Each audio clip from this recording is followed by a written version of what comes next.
There's revival and it's spreading like a wildfire in my heart. A Sunday morning, hallelujah, and it's lasting the whole week long. Can you hear it? Can you feel it? It's the rhythm of a gospel song. Oh, once you choose it, you can lose it. There ain't nothing gonna steal my joy. I got an old church choir singing in my soul. I got a sweet salvation and it's beautiful. I got a heart overflowing 'cause it's been restored. There ain't nothing gonna steal my joy. No, there ain't nothing gonna steal my joy.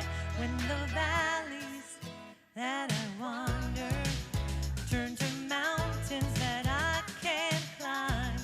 Oh, you are with me, never leave me. Oh, 'cause there ain't nothing gonna steal my joy. I got an old church choir singing in my soul. I got a sweet salvation and it's beautiful. I got a heart overflowing 'cause I've been restored. There ain't nothing gonna steal my joy. No, there ain't nothing gonna steal my joy.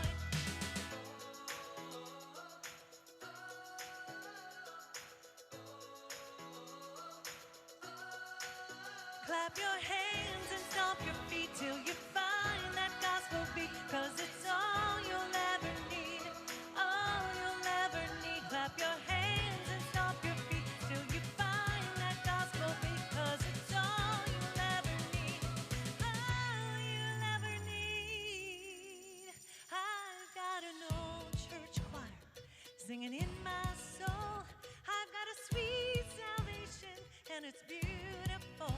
I got an old church choir singing in my soul. I've got a sweet salvation and it's beautiful. I got a heart overflowing 'cause I've been restored. There ain't nothing gonna steal my joy. No, there ain't nothing gonna steal my joy. No, there ain't nothing gonna steal my joy.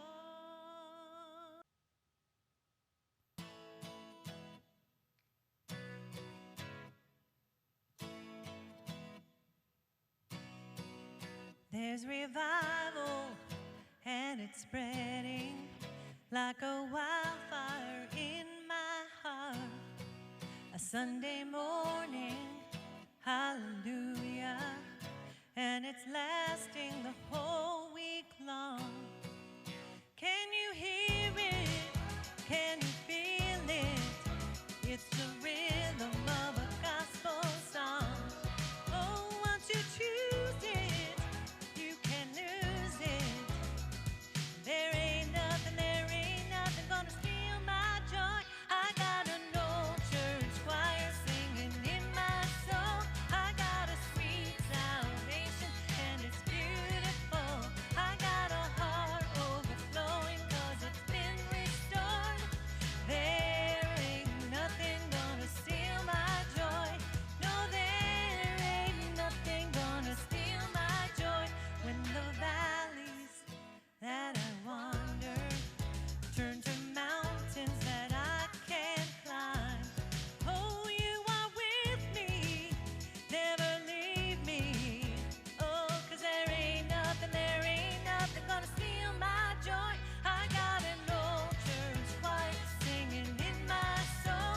I got a sweet salvation and it's beautiful. I got a heart overflowing 'cause I've been restored. There ain't nothing gonna steal my joy. No, there ain't nothing gonna steal my joy.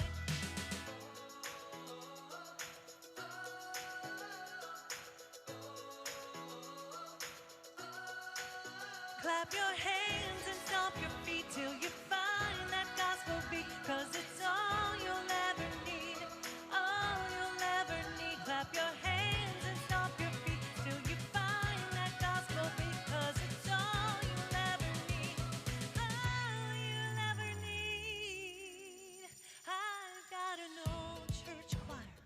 singing in my soul.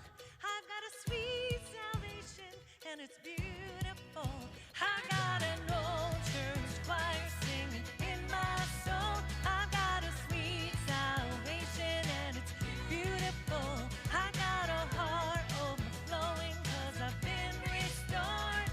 There ain't nothing gonna steal my joy. No, there ain't nothing gonna steal my joy. No, there ain't nothing gonna steal my joy.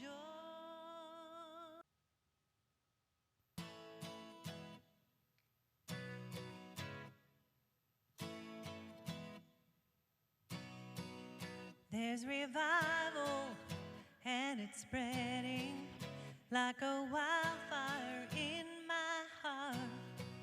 A Sunday morning, hallelujah.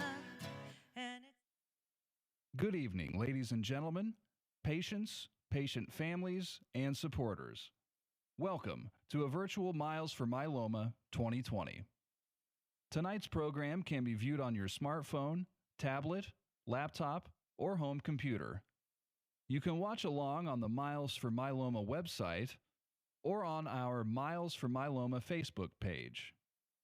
If you are having any technical difficulties viewing tonight's stream, help is standing by. Call 317-525-7371 or post your question in the chat box. Following our panel presentation, Dr. Abonour and the Myeloma team will take questions from you, the viewing audience. To submit your question, post it any time in the chat box on your screen. Tonight's presentation will be recorded.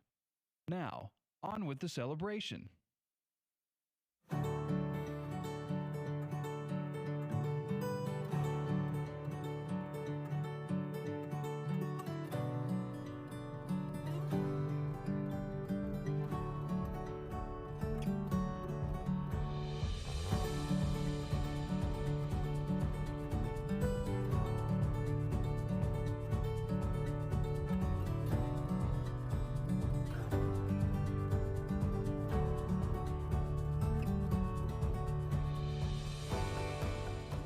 Argentina supports Miles for Myeloma and myeloma research. Do not give up, warriors. We are with you. Vamos todavía.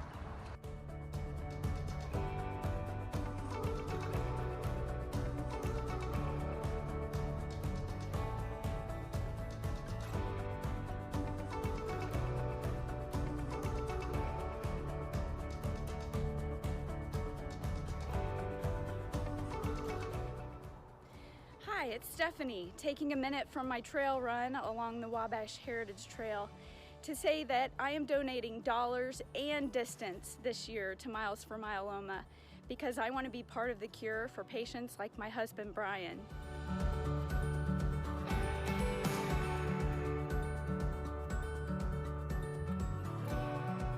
We're 13 miles into a 20-mile ride that we're doing in honor of Ed Bondurant. Go, Dad, you rock. Thanks, Dr. A.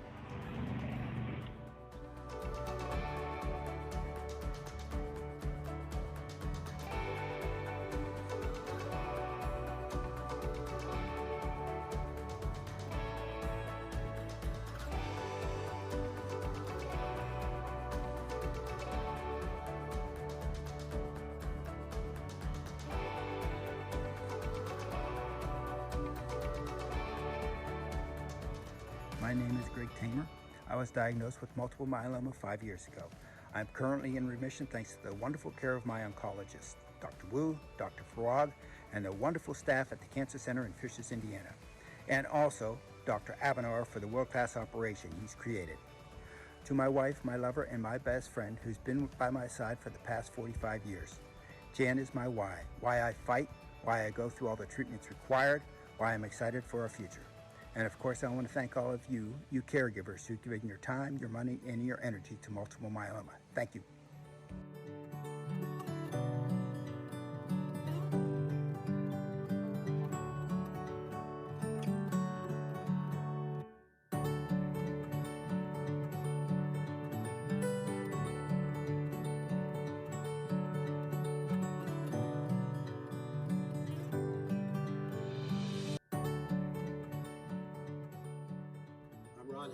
Director and Head Coach of Men's and Women's Cross Country and Track and Field at Indiana University.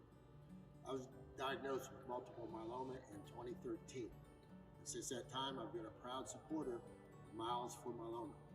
I attended the banquets, I attended the celebrations. I went home with information, I went home with inspiration, and I went home with hope. And I must admit, there were times when I cried most of the way home.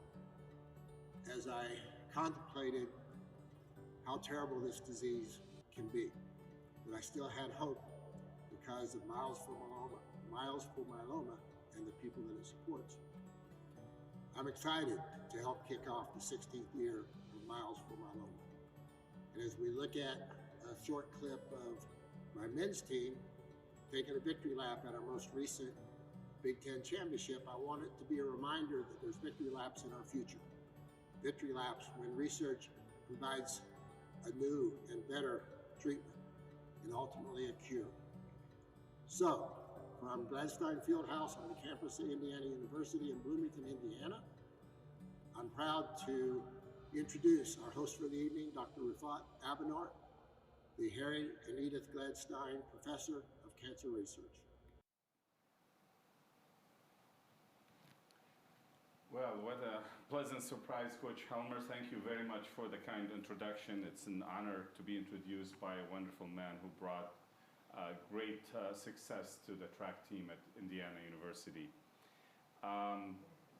Thank you, everybody, for joining us tonight. This year is different.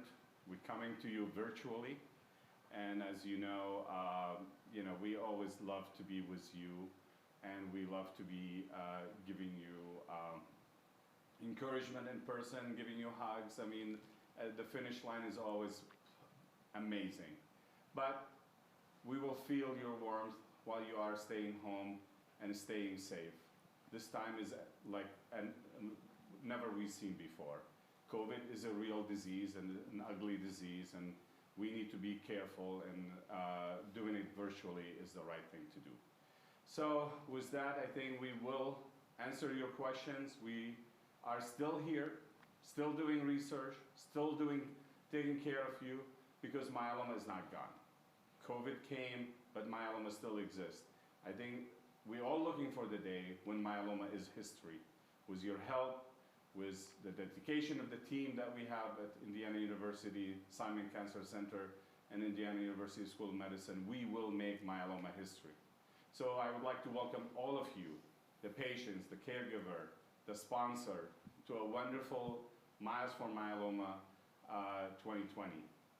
I think I'm going to kick off today by introducing a wonderful addition to our university and the School of Medicine. Indiana University Simon Cancer Center had a wonderful leader, Pat Lera, who really made Indiana University a wonderful place to do cancer research and take care of patients. And now he is passing the baton to a wonderful colleague who we stole from Roswell Park in Buffalo. I'd like to introduce to you today Dr. Calvin Lee, who has been doing wonderful research in immunotherapy, multiple myeloma, and he's going to be joining us in January to lead the IU Simon Cancer Center as an H&H Gregg Professor of Oncology, and under his leadership, I think a new dawn of successful cancer research will be seen in Indiana. So Dr. Lee, please join us and meet the Miles for Myeloma community that welcome you to Indiana. Thank you, Rafat. And I would like to certainly thank Rafat and the entire planning committee for inviting me to this wonderful event. And a special congratulations to the Gill family for the Pamela Taylor Volunteer Award. It's rare to see such dedication and commitment from somebody. And again, congratulations. So I was asked to talk a little bit about myself. I am a University of Michigan graduate.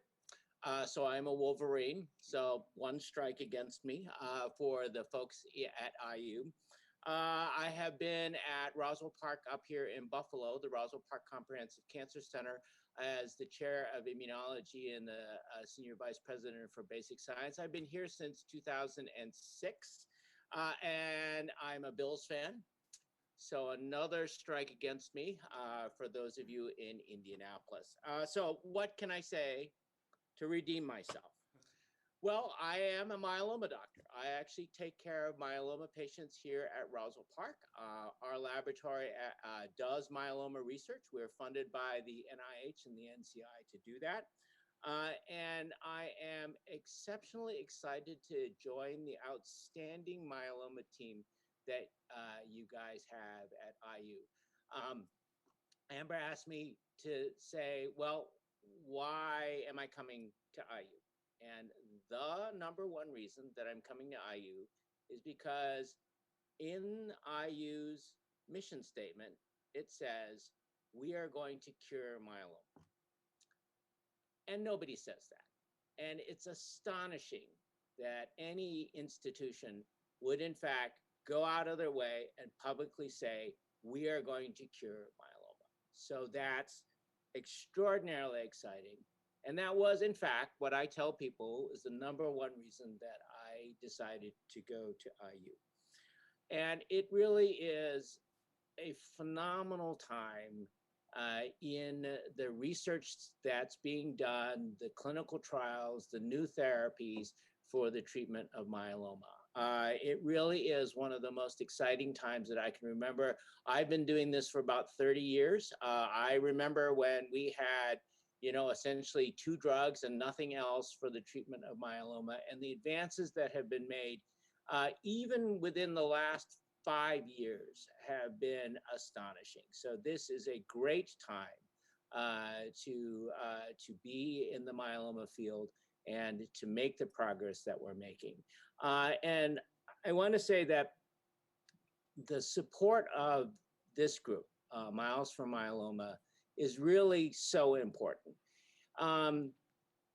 It's more than actually the dollars. And in fact, the dollars are critical for the research, but it really is all the support from everybody who is running and swimming and cycling, however much they can do, because the research and the care in myeloma and of myeloma patients can often be very discouraging. I mean, most of the time our experiments fail, our grants don't get accepted, our publications get rejected, our patients pass away, and it's a struggle.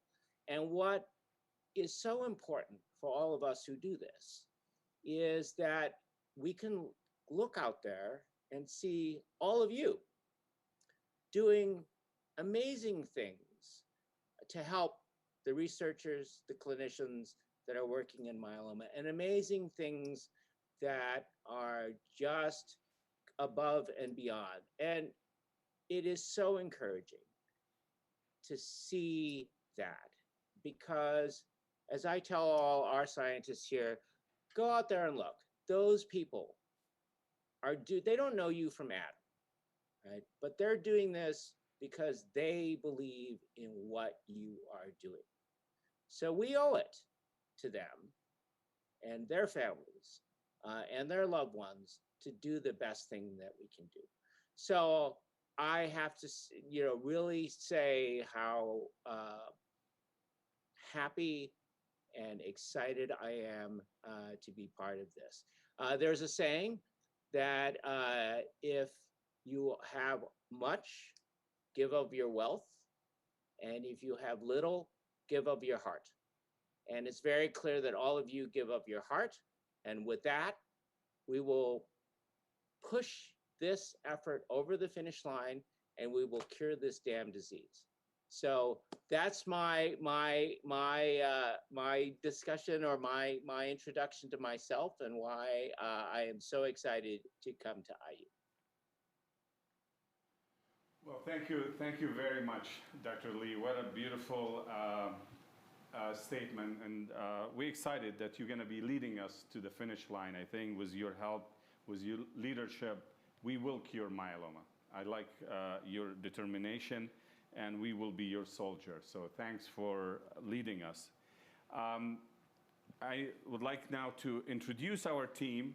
We will have a little discussion about multiple myeloma, and then we'll have part of the program, and then we will answer your questions, and hopefully we'll get to all of them.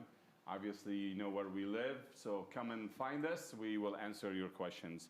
So I would like to start with Dr. Mohammed Abu Zaid. Dr. Mohammed Abu Zaid has joined us a few years ago and has been leading effort in both myeloma research and bone marrow transplantation. Thanks for joining us. Thank you. And Dr. Ataya Sovanasanka, she has also joined us now a little while ago, and she has done an amazing job. I don't know when she goes to bed, but she's always doing research and clinical trial, and she'll tell you more about that later. And all the way from Scotland, we have Dr. Brian Walker, who has joined us to help us understand the genetic of multiple myeloma. What makes multiple myeloma behave poorly, or how does myeloma respond better to treatment? And so we'll hear from him also about his research. So with that, I think we'll start the discussion here tonight. So I guess some of you on the call here, you all here because of multiple myeloma, not melanoma, myeloma. So I think I would like to ask Dr. Sovanasanka to tell us, what is multiple myeloma? And do we have pre-myeloma condition? What are they? Multiple myeloma is a cancer of white blood cell. These white blood cells, when they were normal, they're called plasma cells because they make antibodies to protect the body from infection. When they have turned malignant, they expand, don't die off, and they no longer function as a preventer of infection. In fact, the abnormal protein that these cancer cells make can hurt body in many ways, including hurting the kidneys. The cancer cells also could wake up the bone-eating cells and causing bone loss. The nutrients that's released from the bone end up feeding the cancer cells and make cancer cells grow more. So multiple myeloma itself really is not melanoma, but it's a blood cancer. There is pre-existing condition before cancer like myeloma is diagnosed. These pre-myeloma states range from small number of abnormal cells, small amount of abnormal protein. That condition is called monoclonal gammopathy of undetermined significance, or MGUS, or many of you call it MGUS. As the cancer cells sort of propagate more, they're increased in number, there are a little bit more changes within the bone marrow, but yet patients don't have full symptoms of myeloma. That transition state is what we call smoldering multiple myeloma. So you have the spectrum of disease that goes from relatively low tumor burden to all the way symptomatic disease, which is most often time the condition that's diagnosed when patients come to see us. Great. So, Dr. Walker, you heard from Dr. Sovanasanka that we have MGUS, we have a smoldering multiple myeloma, and eventually multiple myeloma. And we know that not all multiple myeloma patients follow the same course. Some do very well and stay in remission for a long time, and some have a shorter remission.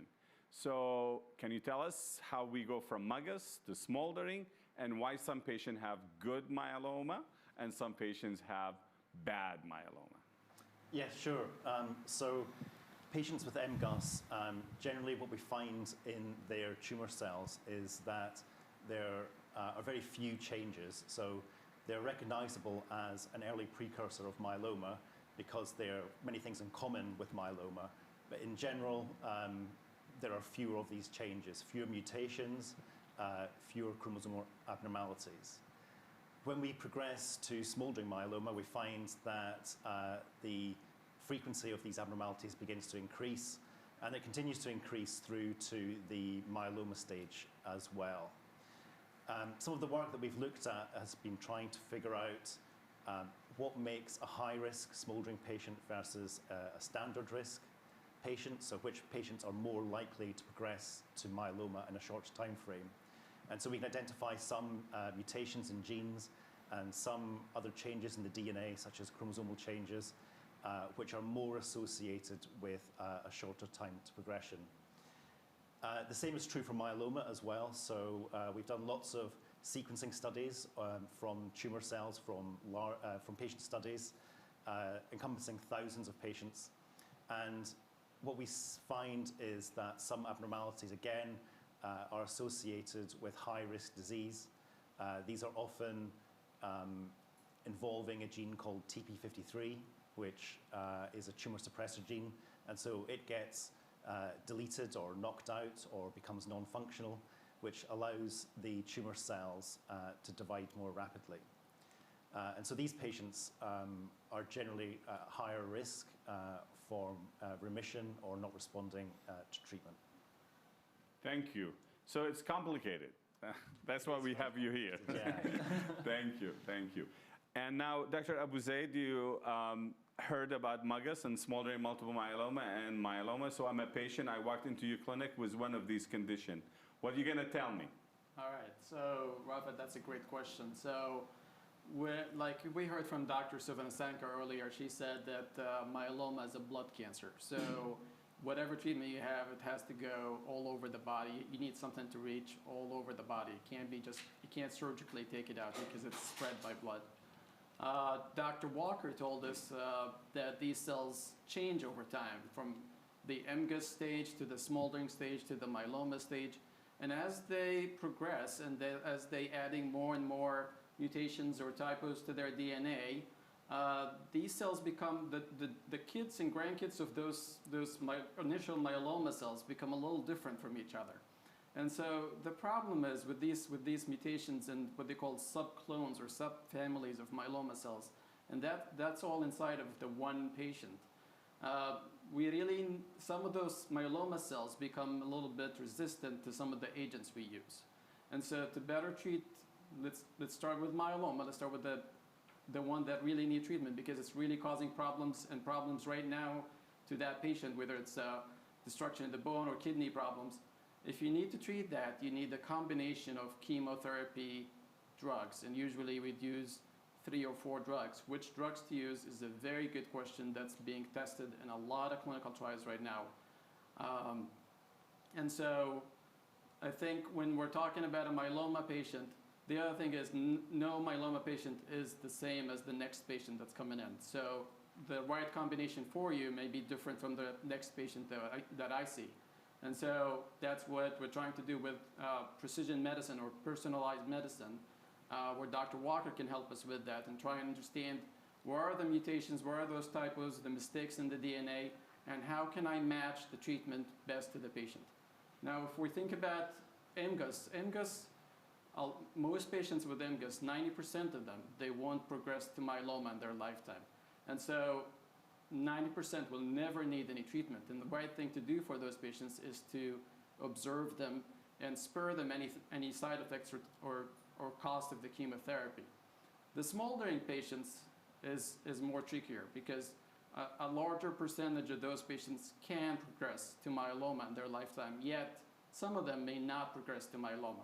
And so the right answer to the smoldering myeloma, I think today, is to try and treat them on a clinical trial, understand how the treatment can maybe cure some of that stage before it progresses to myeloma. That would be the best and the goal of these studies. But I would not recommend treatment for all smoldering myeloma patients. And actually, the right thing to do is to go on a clinical trial. Thank you. Well, we have a surprise. We have Dr. Fabiana Perna actually joining us all the way from Italy. She's on a family visit to her to Italy, and she's not here with us in person, but she will help us understand some of the issues going on with myeloma. I think the excitement today is about something called CAR T cells. So, Dr. Perna, can you tell me what are CAR T cells and how are they working, and what is your research all about to try to improve this kind of therapy? Yes, so first of all, thank you very much for the invitation. I'm sorry, I wish I could be there with you So FDA approved immunotherapies include checkpoint inhibitors that release a natural brake on the immune system so that T cell lymphocytes recognize and attack tumors. And then we have chimeric antigen receptor T cell therapy, where T cells from the patient blood are removed and a new gene is introduced into T cells, enabling them to recognize the surface proteins of cancer cells and attack them after CAR T cells are infused back into the patient's bloodstream. So this is a very successful therapy, which has been FDA approved for CD19 positive acute lymphoblastic leukemias and also non-Hodgkin lymphomas. And there are novel therapies which are going to be very soon approved for multiple myeloma as well. They utilize a different target, so a different molecule that the CARs recognize in order to kill myeloma cells. And that molecule is called BCMA. Thank you. Just want to say it's about 11:25 in Italy, so she's staying up to join us here. So, Dr. Somanasanka, okay, so somebody got diagnosed with multiple myeloma today, and they need treatment. What would you offer them? There is a whole lot to talk about as far as treatment for multiple myeloma. So, of course, first, once you have someone who has symptomatic disease, the immediate need is to stabilize the disease and to get the disease into remission. That treatment is called induction therapy. And these days, we have most choices being recipes. Dr. Abu Zaid has told you that we usually combine a few things together. And the reason that we use different medicines in combination is so that they attack the cancer cells by different mechanisms, and they're helping each other so that we can have improvement in the efficacy and also hopefully limit side effects comparing to if we would need to lean on one or two medications only. Many of you also, after you get this induction therapy, will come across the intersection where you need to decide whether you would go after the remaining cancer cells that these initial cocktails haven't yet gotten rid of. And that step is high-dose melphalan and stem cell transplant. This treatment is not necessarily new. It's been around for the past few decades. The strategy is to go after the remaining cancer cells with high-dose chemotherapy, but it will eliminate some of the normal blood cells. So to make that treatment safe, you would first collect the patient's stem cells to freeze down. Then after, you eradicate a whole lot of the remaining cancer cells. You'll reinfuse back that patient's own stem cells that have been collected so that you could replenish the bone marrow and get the bone marrow to recover faster.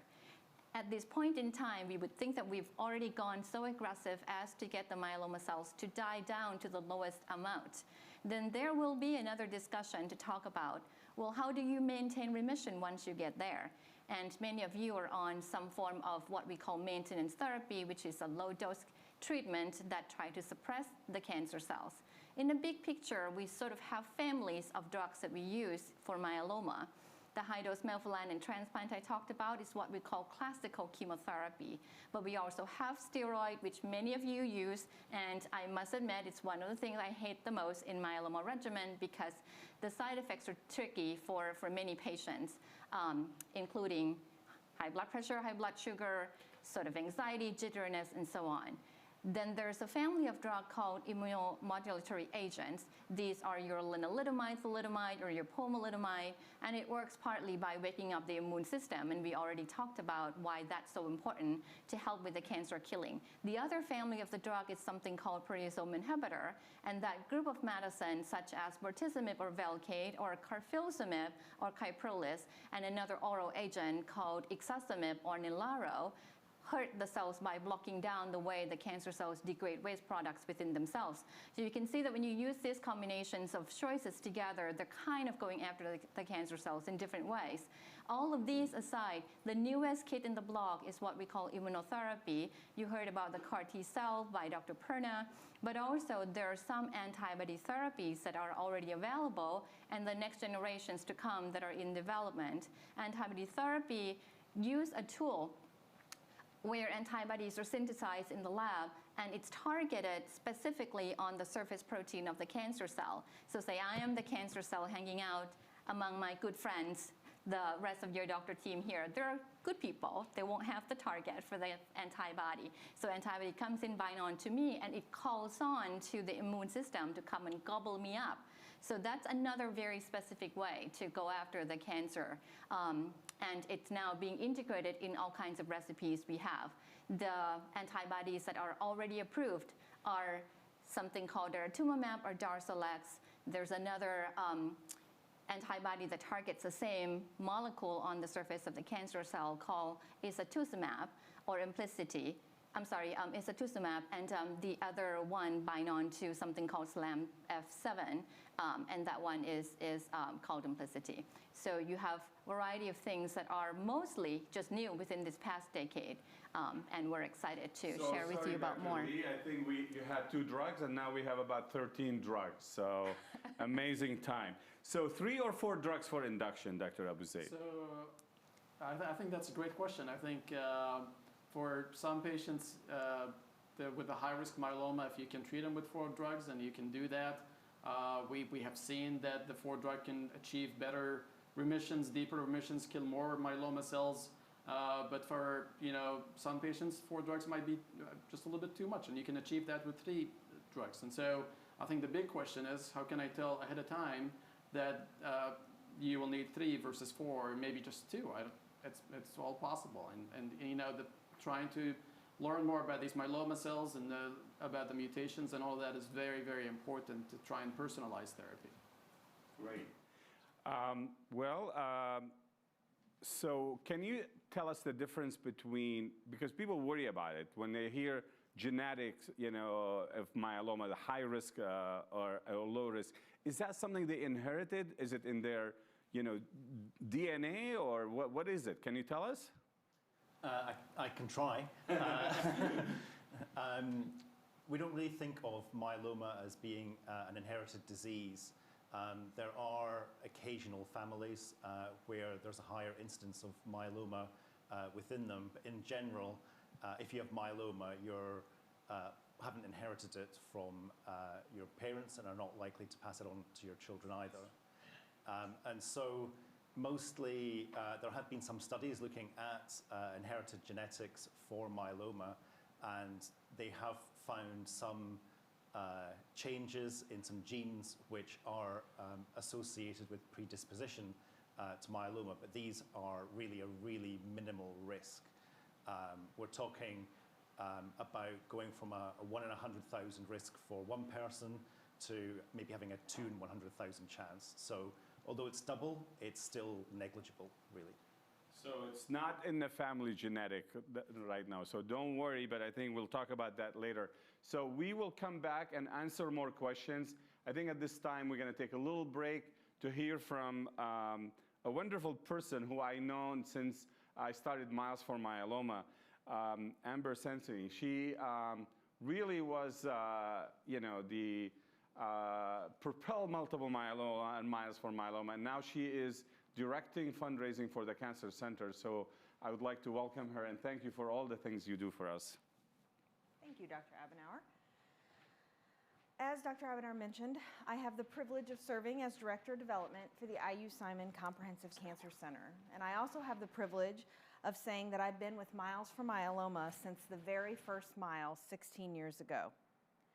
Even though we cannot be together tonight, we still have a generous matching gift to offer thanks to a wonderful anonymous family. We started Miles for Myeloma Week with $25,000 in matching funds, and I'm pleased to report that $9,260 of that is still available for matching.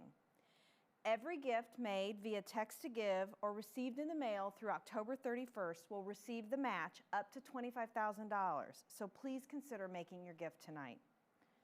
I think we can all agree that Myeloma Week, with the 4 videos from our research and care team and tonight's online live event, have been a wonderful pivot in light of the circumstances in which we find ourselves.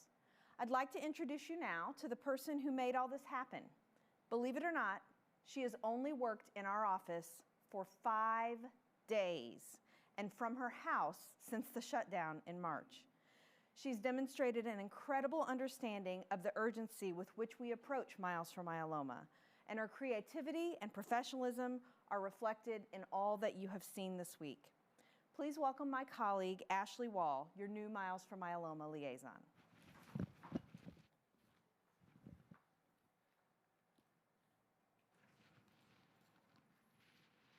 Thank you, Amber, and thank you, Dr. Abonour.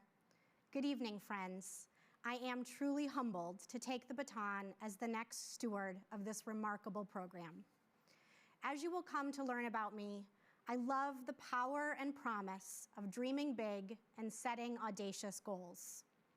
So earlier this year, when Dr. Abonour challenged our volunteer planning committee with reaching 1 million for Miles for Myeloma, I instantly felt inspired. If we combined dollars, donors, and miles, could we reach 1 million? Dr. Abonour says 1 million acts of love for Miles for Myeloma in 2020. Well, what has transpired has been incredible. You donated dollars and distance towards our goal. And what I particularly love about this year's Myeloma Million, as someone who is not an expert or even an amateur cyclist, is that anyone of any age can log their miles, swimming, on a treadmill, or even pushing a stroller through the neighborhood.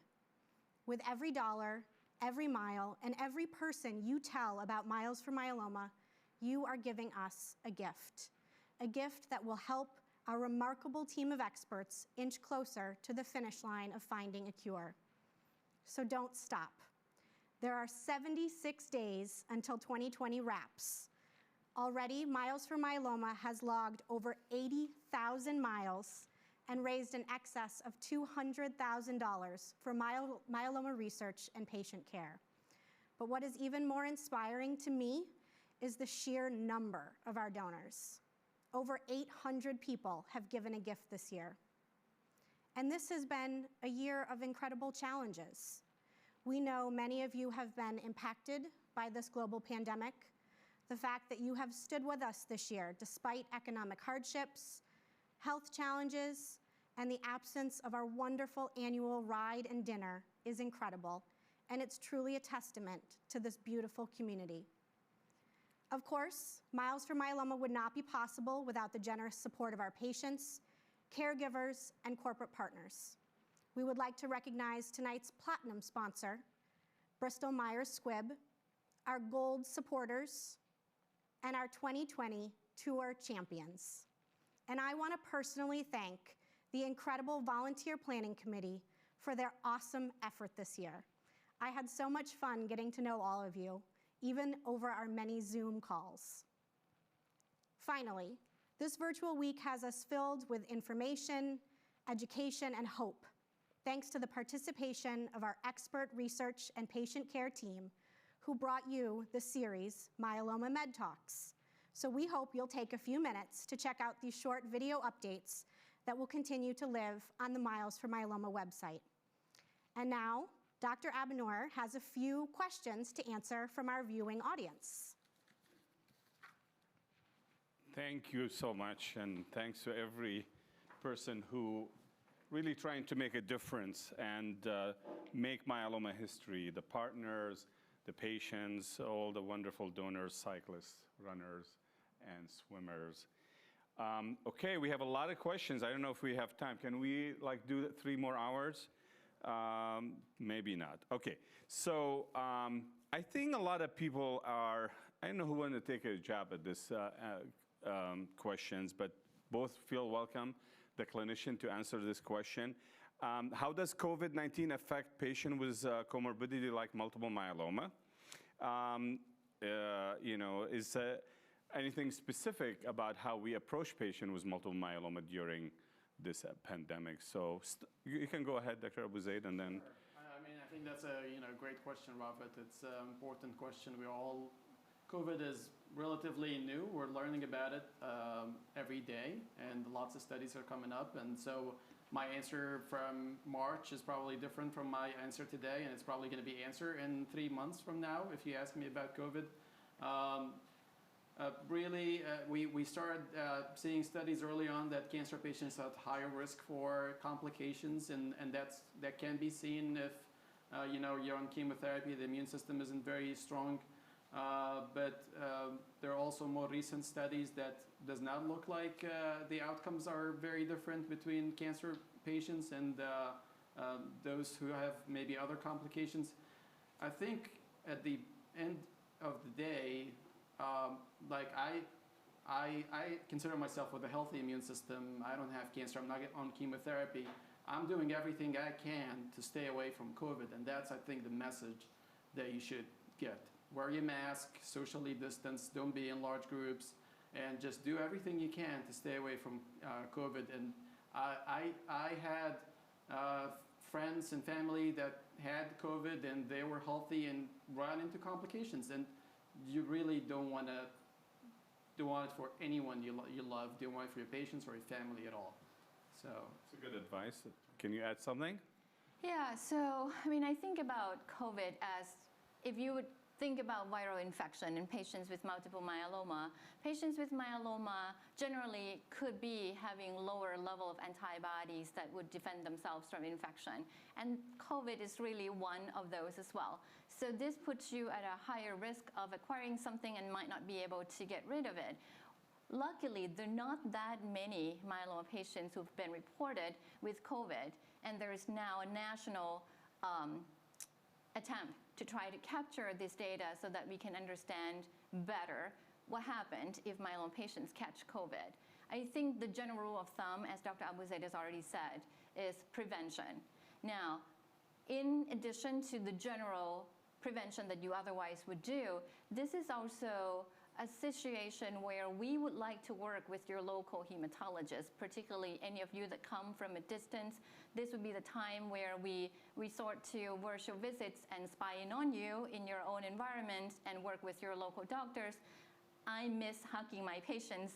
I actually oftentimes find myself reaching out and pulling back, but we're actually in such uncertain times that I think prevention is key. If I could speak anything else to add on, this is also a time where we start to see some uptick in flu infection. And because flu vaccine is available, if any of you hasn't had it yet, this would be the time to go out there and get it. We don't know what will happen when flu and COVID hit at the same time. So prevention is key. Mask and social distancing. Mask and social distancing. If you hear anything tonight and you remember anything tonight, do not test your immune system. Trust me, it's not fun being on an event and trying to survive this COVID. So please avoid it. Okay, so let's talk about CAR T cells. Why do we need better CAR T cell, Dr. Perna? What's wrong with what we're doing now? I will answer this question in a second. I would like to add a small comment to the previous question. So initially, when the COVID pandemic started, there was a question whether treatment for patients with cancer, including multiple myeloma, should be postponed. And the most recent evidence suggests that even the most immunosuppressive treatments like bone marrow transplantation should not be postponed because it does not affect the outcome of these patients. Now, going back to the CARs, so as I told you previously, there is a new product which consists in these CAR T cells attacking cells expressing a molecule called BCMA. And this therapy is very successful. So even patients who have been heavily treated with other chemotherapies and failed or relapsed after these treatments do show deep remission upon CAR T cell therapy. However, as we are learning more and more, there are multiple types of myeloma, and therefore one therapy might not be sufficient to kill all these types. So there are two factors. One is that we might need multiple CAR therapies targeting multiple antigens, including BCMA, so that we can cover all different types of myeloma cells. And the second one is that even though patients do respond to CAR T cell therapy, however, some of them relapse. And this is especially true for patients with a high-risk multiple myeloma. So why these patients relapse is still under investigation, but it seems that the cancer somehow downregulates the expression of this molecule that is used to develop CAR T cell therapy. And so we do need to develop additional therapies for patients who either fail BCMA CAR therapy or need multiple combinatorial basically approaches in order to kill all these different cells which are genetically defined. Excellent. So we need more targeted, maybe more targets to attack. Okay, so let's go back to diagnosing myeloma. So when we diagnose myeloma, we take your bone marrow and we fish for these abnormalities that Dr. Walkers has been talking about. So this FISH analysis looked for, maybe 7 different changes. But I think Dr. Walkers has something we're going to call the Walker panel or the Indiana Walker panel, whatever we call it. But I think it's much better. So why is it better? Tell us, why is your panel much better than what we're doing today? So at the moment, mostly the abnormalities detected by FISH, as you said, are maybe just picking up a small subgroup of what is actually going on in the cell. And these are abnormalities that have been used for decades now to risk stratify patients. But obviously, in recent years, we've been able to sequence the DNA of these tumor cells in the patients down to the nucleotide or base pair resolution. So we know what is happening at every important gene in myeloma.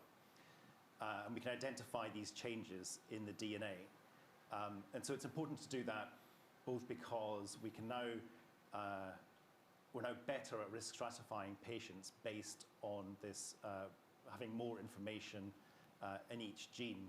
And also because there are a lot of targeted therapies out there, also known as precision medicine, whereby there are drugs that specifically attack cells with mutations in specific genes. And so if we know which patients have which mutations, we can then look into whether or not a patient should receive a drug that is targeted against that change. Excellent.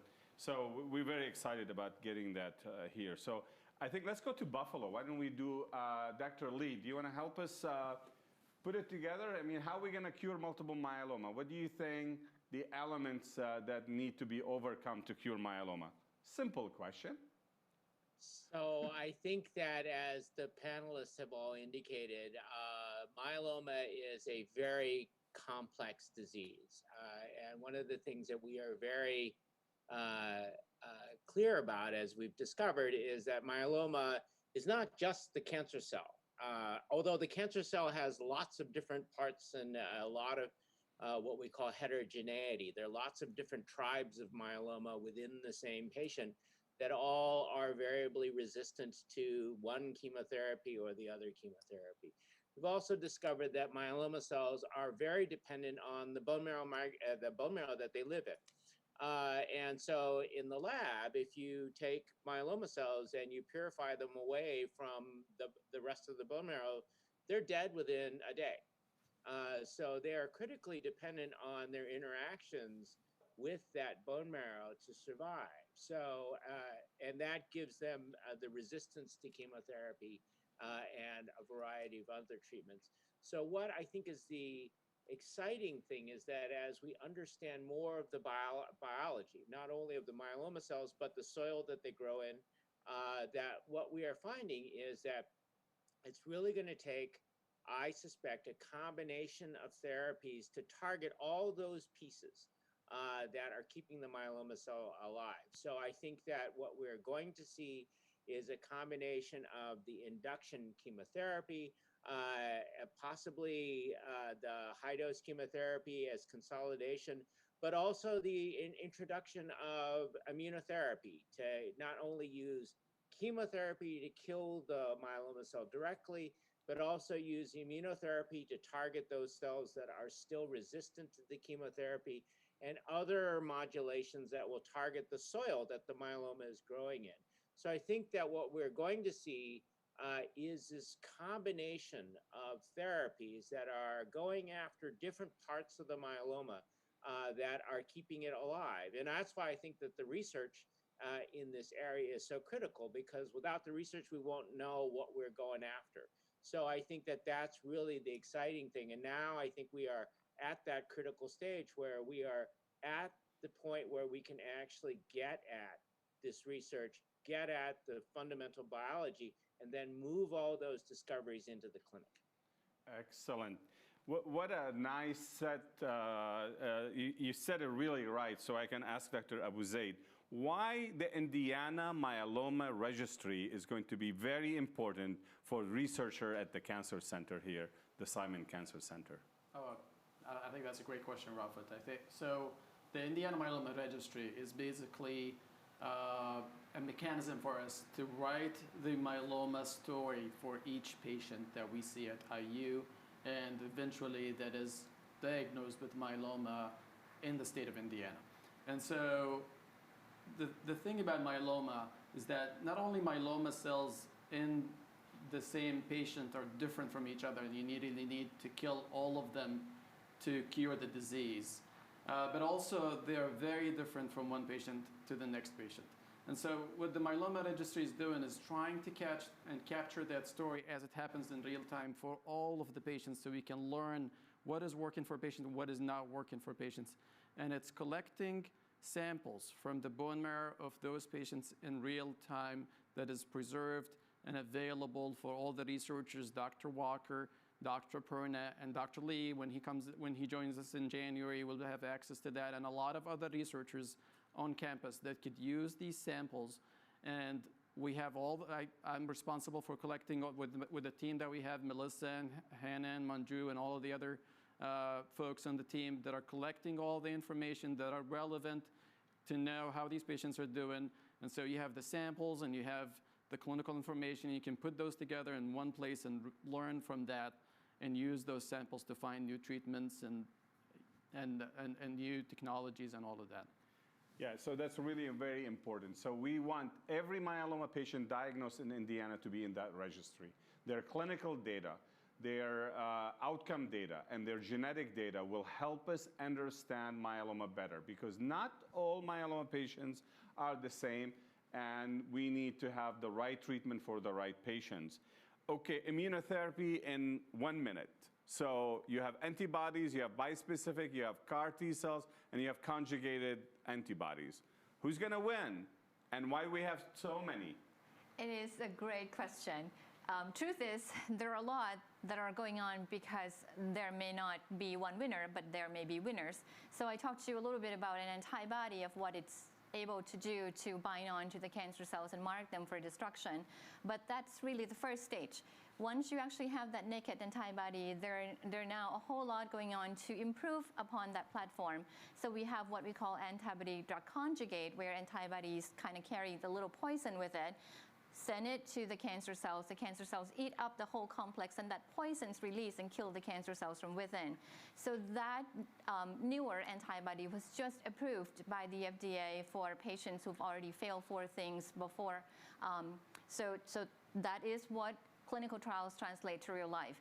There's another antibody that's called the bispecific. Usually when we call antibody, the natural structure of it has only one arm where it can grab onto the cancer cell. Scientists now create antibody with 2 arms. So one arm grab onto the cancer cell, the other arm actually grab onto the immune cell and force the interaction. So now you can actually force the immune cell to recognize and kill off the cancer cell. So that's the bispecific. There are now then 2 newer targets. We talk about the BCMA, which is a CAR T target. We talk about the CD38, but there are many more abnormal protein on the surface of the cancer cells that if patients have already failed these other ones, there might be other targets that are promising. Ultimately, as we learn about immunotherapy, it's also important to ask back, why does it not work in everyone? And that goes back to why it's so important to actually look at your cancer as the unique case and being able to actually analyze the cancer cells and also the immune profile in each patient separately. So I think it's an amazing time where we're going to see a whole lot going on, and hopefully a cure is really within grasp. So that's good. We really have a lot of questions. I'm not sure we're going to be able to get to all of them. I'm just going to ask you maybe one of the last questions. So you are studying the sort of the difference between ethnicity or race in terms of predisposition to myeloma and developing, going from smoldering to myeloma. Is there anything that you can tell about, why African American have twice the incidence of myeloma, or is that something known, or are you still working on it? Yeah, it's a very interesting question. So there have been some studies, as you said, looking at African Americans, their predisposition, and also their outcomes in myeloma. And at the moment, we really don't understand why African Americans are more likely to get myeloma. This is really an area that we really want to address. And so we're trying to do some work around that by getting these samples again from the biobank and working with other groups as well to be able to get enough samples to be able to find out if there are genetic differences between different ethnicities that might contribute towards this. It's really something that a lot of people are very interested in finding out what that difference is. Excellent. So there was one question about something called the PROMISE study. So we're actually collaborating with a colleague at Dana-Farber Cancer Institute in Boston, Dr. Irene Gobriel. I think she's trying to see what is the incidence of pre-myeloma conditions in African American and also in family members of patients with multiple myeloma. And she's inviting people, and this can be done online, you don't have to come to IU, to sign up, and then a sample from their blood is sent for analysis to see if they have the pre-myeloma condition. So that's, also answer another question. How do we diagnose multiple myeloma at an early stage? It's a really simple blood test. So what you need to do is you need to get something called a free light chain. So these are part of the antibodies that can be released from the plasma cells. And if you have an abnormal clone, you have a lot of these abnormal cells, one of the light chains will be elevated and the ratio will be abnormal. The other thing is that we do what we call serum protein electrophoresis. We put the serum on a gel and we analyze it to see if there's a spike, a monoclonal protein. So it's a simple two-way test. You do the serum protein electrophoresis, free light chain, and immunofixation. And if we find that condition, then they need to be referred to somebody to make sure they have the pre-myeloma condition, not myeloma, and follow closely. So the goal is to look at Black in America and family member who have multiple myeloma. And they need to be, I think the age is 45 to 75, but you can look at the website and we're collaborating with them. So that's a very good study. Let's see, we have, I think, 1 minute left. So what do you think your final conclusion, what are you going to say tonight to everybody? Well, Rafat, I think it's COVID, unfortunately, is here. So that is not allowing us to hug you guys after this nice event that we have every night. I think it's like Dr. Lee started with, it's an amazing time for any oncologists to be treating myeloma patients nowadays. There are so many new drugs and so many new technology. I think the cure is within reach. We just need to do that final mile and sprint through it and try and learn from each patient so we can care best for each patient. Great. Dr. Perna, you have a last word from Italy before it's bedtime.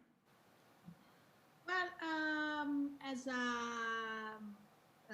research team leader, I think there are still many questions that need to be addressed, and only by understanding how the disease develops, we can actually design the best therapies that may target these key mechanisms that the cancer cell uses to progress and survive and escape the immune system.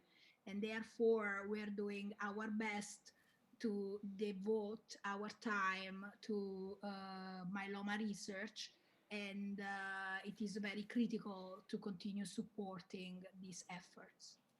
Great. Dr. Walker?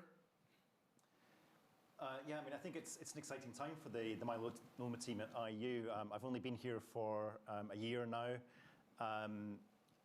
but you know, having Dr. Perna join and then the other guys who've been here longer than I have, and now with a new cancer center director who has an interest in myeloma, I think that's great for us as a myeloma research team and clinical team, and so I hope that we'll be able to accomplish a lot more in the years to come.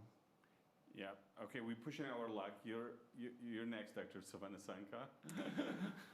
I couldn't echo more of the excitement that our team has with having all of the critical people joining us to really push the envelope for treatment improvement in myeloma. But my final words has more to do with I want to thank all of our myeloma patients. You really are our inspiration. You lead your brave life and you show us that really each and every day myeloma doesn't define you. And it just makes me wake up and want to hit back into work to be a little bit better, to do a little bit more. And we are with you every mile on all of your journey. I think we really need to hear from the new myeloma doctor in town. Dr. Lee, you give us your last word, please, before we turn it to Ashley. So a couple of last words. One, Dr. Perna has to bring back Italian wine and Italian pastries because she missed this meeting.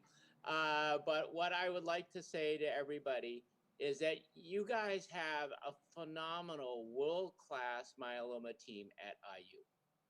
And I think that things, with your help, things are only going to get better and better. So I'm very excited to join and very excited to be part of this effort. Thank you. Thank you so much. We look forward January. And now, Ashley.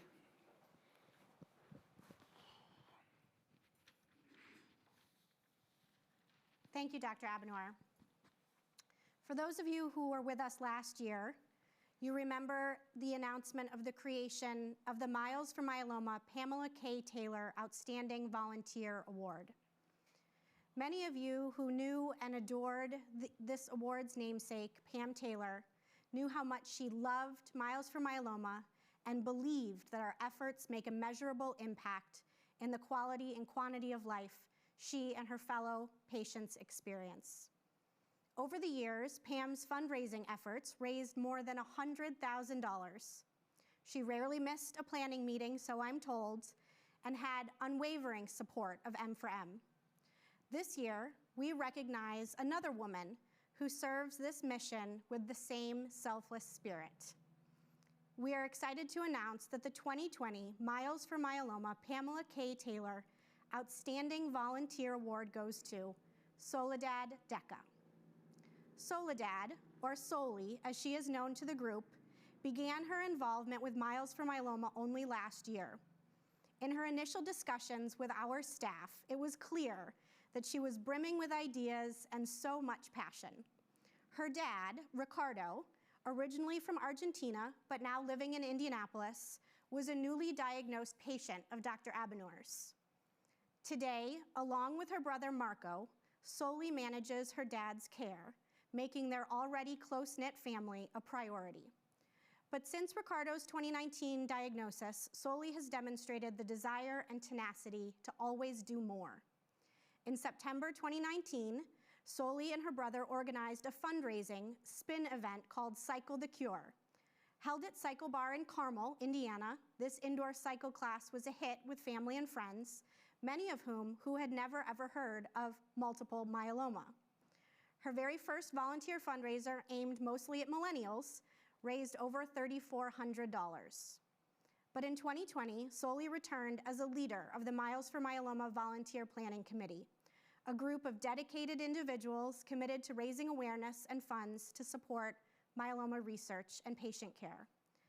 By day, Soli is a designer for a multinational sportswear company, Adidas. And this year, she put her expert skills to work designing two of the most recognizable Miles for Myeloma items of the year, the Flat Rafat, and our 2020 Miles for Myron cycle jersey.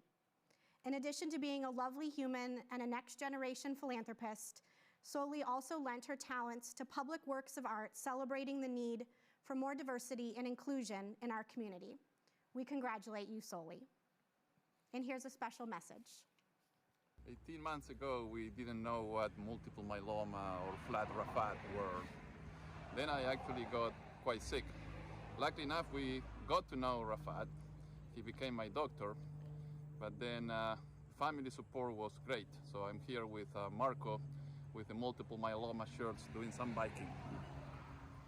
So this is a shout out to Soli. All the money and time that she put into raising awareness and raising funds for multiple myeloma were just above and beyond. So kudos, Soli. Well done, Bruja. Myeloma Person of the Year, I think they said. So yeah, great volunteer. We need her support and her artistic view, and we need more flat Rafat. Well done, bro. Good job, Soli. Bye. So last year we lost a great friend of Miles for Myeloma. One of the kindest people you can ever meet. Maybe he's small in stature, but great in personality. His name is Myron Gill. He was a man I met as a patient first, and then he became members of Miles for Myeloma. Actually, on the second year Miles for Myeloma, he decided that he wants to ride his bicycle with us. So he rode 95 miles, and he had myeloma, and he had kidney failure. So actually, he hydrated, and I saw him the same week in the clinic. His kidney function was better because he was hydrating well. But that was the only time he rode with us. After that, he became sort of the captain of the route. So every year, he will drive miles and miles trying to find a safe route for us to run initially and to cycle most recently. I never saw him lose hope.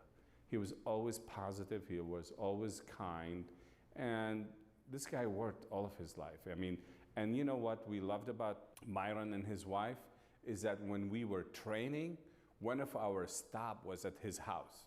And you know, we'll get the eggs, we'll get the water, we get the cookies, we get the donuts. I mean, who would not want to train for Miles for Myeloma when you have people like them? They're just beautiful people. He had a long life with myeloma, 17 years. We saw a lot of things happen, and I wish he was still around.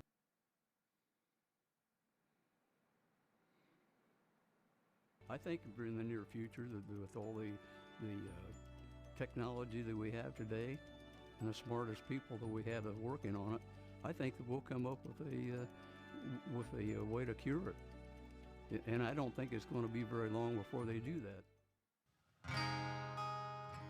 It's been a long day without you, my friend, and I'll tell you all about it when I see you again. We've come a long way from where we began. Oh, I'll tell you all about it when I see you again, when I see you again.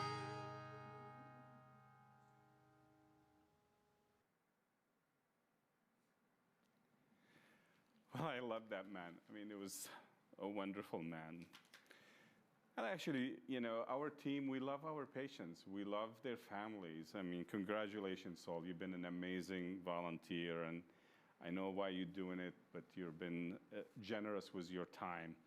And we're going to make a difference. We're going to make sure that Dad will live a very long and healthy life and fulfill all of his dreams and travel the world on his motorcycle. But please wear a helmet. Again, I mean, I cannot thank you enough.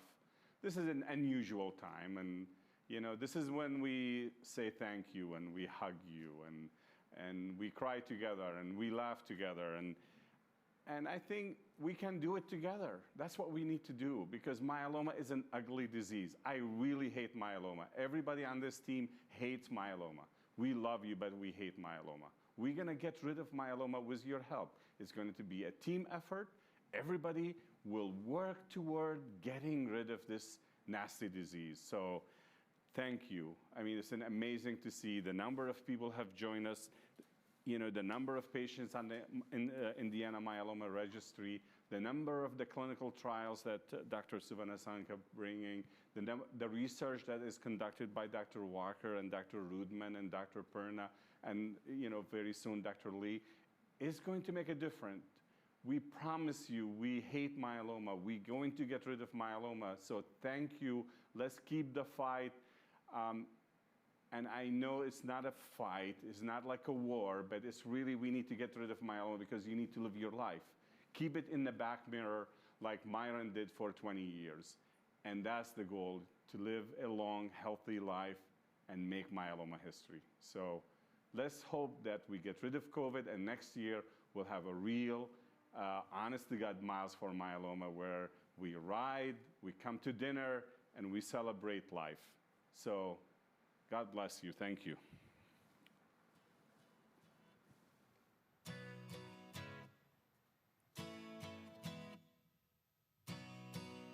There's revival, and it's spreading like a wildfire in my heart. A Sunday morning, hallelujah, and it's lasting the whole week long. Can you hear it? Can you feel it? It's the rhythm of a gospel song. Oh, once you choose it, you can lose it. There ain't nothing gonna steal my joy. I got an old church choir singing in my soul. I got a sweet salvation, and it's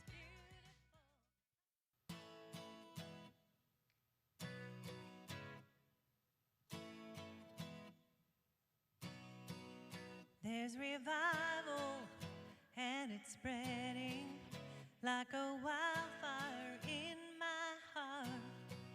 A Sunday morning, hallelujah, and it's lasting the whole week long.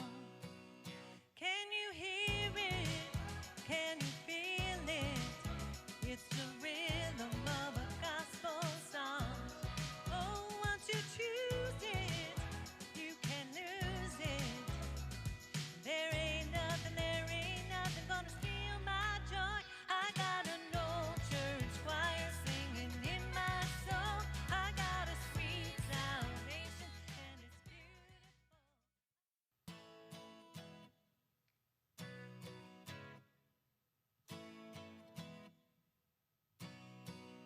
There's revival, and it's spreading like a wildfire in my heart.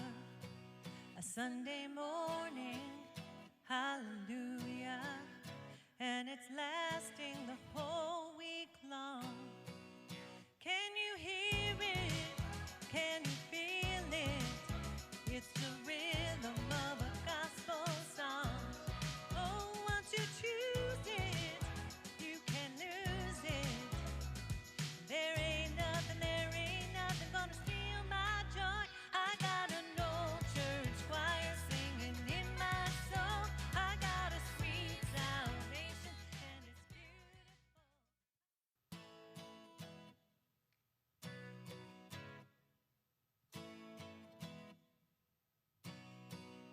There's revival, and it's spreading like a wildfire in my heart. A Sunday morning, hallelujah, and it's